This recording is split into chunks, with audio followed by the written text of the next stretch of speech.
I'm Alistair Anderson from Business Day. I'm here in Turbine Hall in Johannesburg. I'm interviewing Michael Bloomberg, former mayor of New York, who's in South Africa visiting a mayoral conference, and he's also looking at other various projects he has on the go. Do you see similarities in Johannesburg maybe now that you saw when you started as mayor in New York? All cities have the same problems basically in different degrees.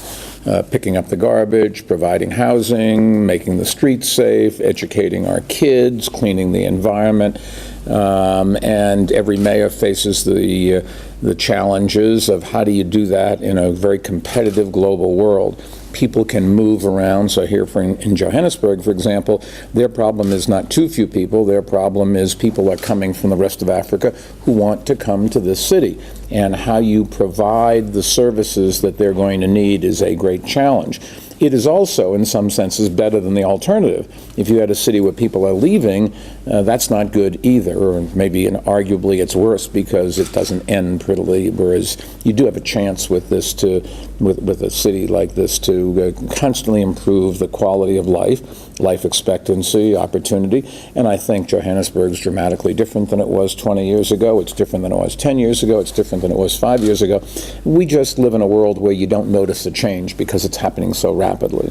But I think that to one degree or another, the mayor of this city faces the same problems that the mayor of New York City does. You have different resources, you have different time frames, you get different coverage from the press, you get different levels of support from state and federal governments, but there are an awful lot more similarities, I would argue, than not. I would argue that South Africa's number one tactical problem is crime.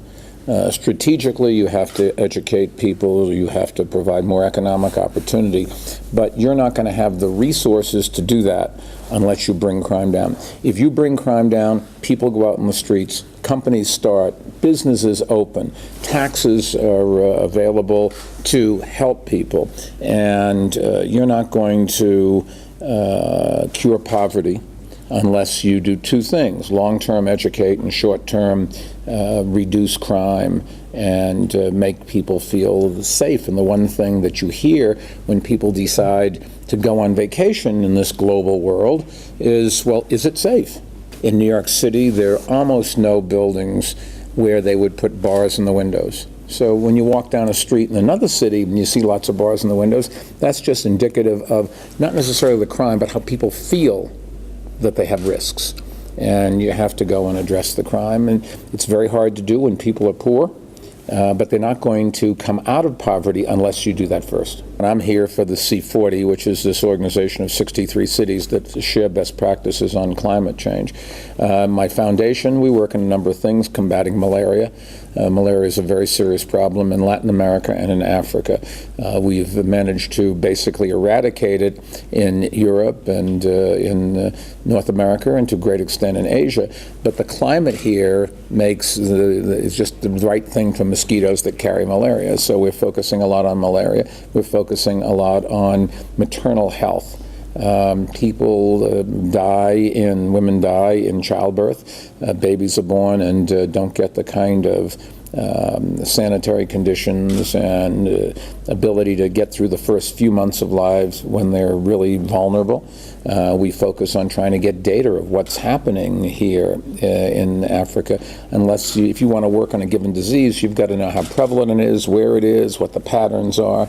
And so we're doing things like that. We're working on a number of different things to educate people and improve their health throughout Africa. I've always thought what philanthropy has to do is go where the governments are going to help, because otherwise it's not that you're wasting your money, but you could save an awful lot more lives or make an awful lot of people's lives better if you went to where there's a unity between what government wants to do and what private philanthropy can fund.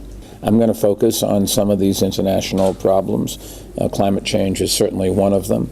But how technology is integrated into our societies, where the jobs of the future are going to come from in a world where every industry, every company, every government, even every family faces disruptive technologies that are changing the ways that we deal with each other. You only have to look at the kids and see how they communicate, and then look at their families.